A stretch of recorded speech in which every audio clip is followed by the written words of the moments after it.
Bueno, vamos a ver el tema de ejemplo de postulados básicos. Tenemos que los postulados básicos son 8: sustancia económica, entidad económica, negocio en marcha, divulgación contable, asociación de costos y gastos con ingresos, valuación, realidad económica y consistencia. Esos son los 8 postulados básicos que tenemos que analizar el día de hoy. El primero, sustancia económica. Analizamos que en el caso del postulado de sustancia económica, dice aquí que este se va a cumplir cuando una entidad económica vende un activo a un tercero de tal manera que la documentación generada en la operación indica que la propiedad le ha sido transferida. Este postulado, bueno, aquí hay un pequeño ejemplo en donde dice que vas a una agencia de autos y ella te emite una carta factura del vehículo que acabas de comprar para tu empresa. Esa carta factura que te dan es la sustancia económica, que hace el enlace entre la empresa, tu empresa y la empresa de donde estás adquiriendo el bien. De igual forma, podemos ver, por ejemplo, cuando pagas la colegiatura de tu escuela y la escuela te emite un recibo oficial de cobro. Ese recibo oficial de cobro es la sustancia económica, es decir, es lo que está enlazando el beneficio que tú vas a recibir por haber pagado esa cuota y la escuela que te va a tener que dar el servicio que corresponda al servicio educativo. El siguiente postulado es el de entidad económica. Dice que algunos ejemplos de este postulado según su fin son. Aquí en el caso de este postulado vamos a tomar en cuenta pues que había algunas dudas. Si tu actividad económica es aquella que requiere tener un domicilio fiscal y el servicio lo vas a ofrecer al público en general o a un público específico, tú tienes rotulado tu negocio, tienes el domicilio fiscal corresponde al rótulo de tu negocio, pero no vamos a confundirlo con aquellas personas que realizan un trabajo independiente y tienen que andar haciendo una labor de casa en casa. Ahí en este caso estaríamos hablando de una persona física, ella representa su esencia de trabajo y en este caso pues su domicilio particular pues no estaría rotulado. Sin embargo, sí se puede dar algunas situaciones en las cuales una persona quiera que la gente conozca lo que realiza, pero ya son casos muy específicos. Entonces, entidad económica, estaríamos hablando de aquel ente económico que realiza una actividad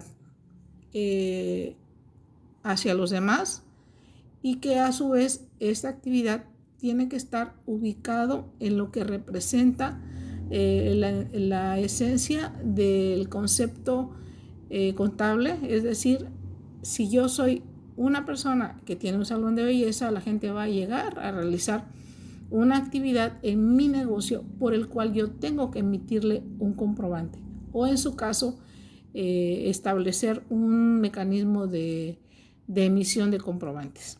Vamos ahora con el principio de negocio en marcha. Aquí es un caso muy fácil de entender.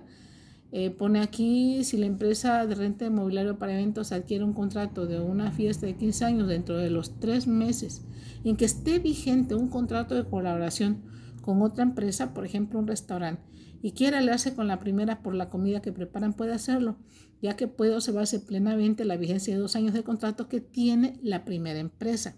Aquí es muy interesante el postulado de negocio en marcha. Siguiente postulado es devengación contable. Aquí un ejemplo es cuando compras algo a crédito para tu empresa. ¿Cuándo lo vas a contabilizar? Lo vas a contabilizar en el periodo en el que se generó la operación. Por ejemplo, estamos hablando de que una televisión se compró en enero y tú vas a contabilizarla en enero.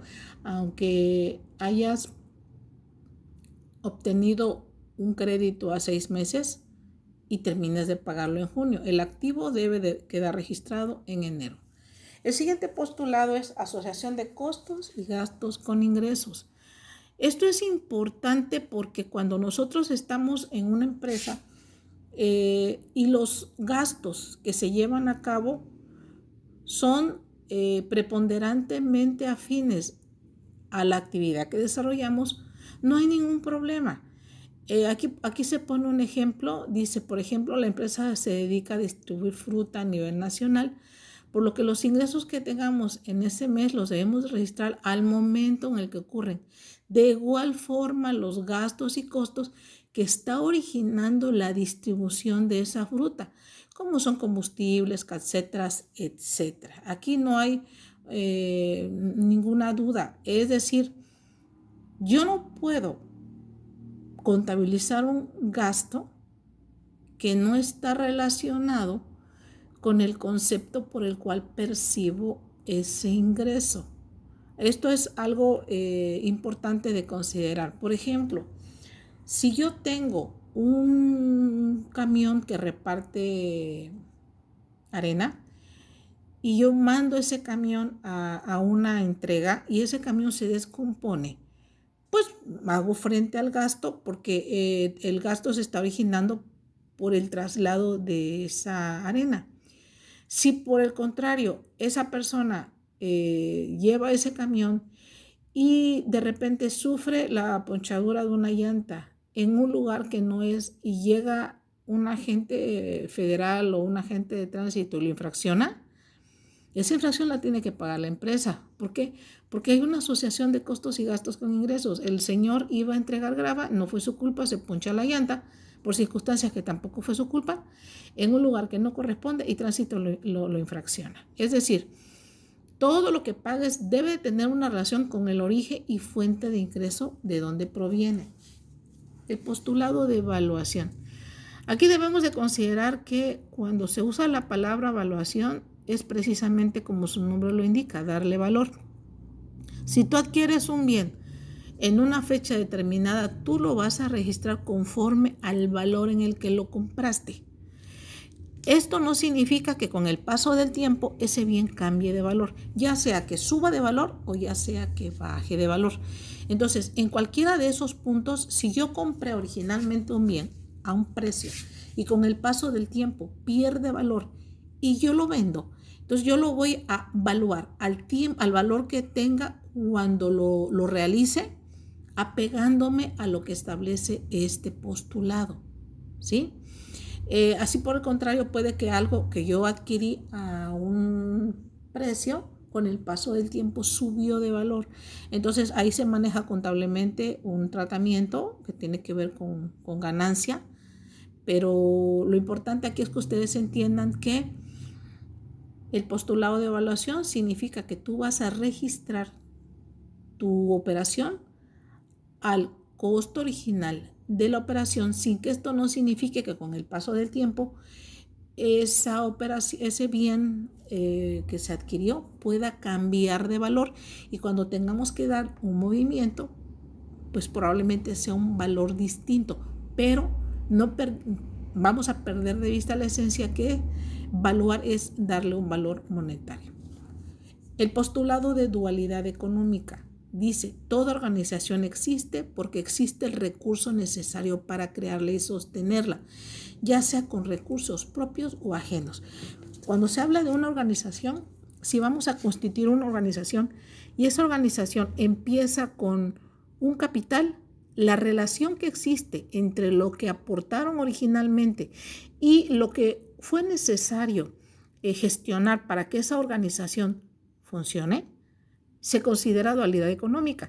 Si nosotros, puede ocurrir que alguien diga, bueno, y a lo mejor yo no le pagué a alguien, pero me dio su capital intelectual, es válido. Entonces, en ese proceso existe la necesidad de que los recursos que se ponen a disposición de la empresa para su constitución o para su funcionamiento tienen que estar acorde a la forma en que obtienen una utilidad. Es decir, en algunos casos las personas que entran como socios en una organización puede que no entren con dinero, pero pueden entrar con un capital intelectual. Y ese capital intelectual se ve reflejado, se evalúa.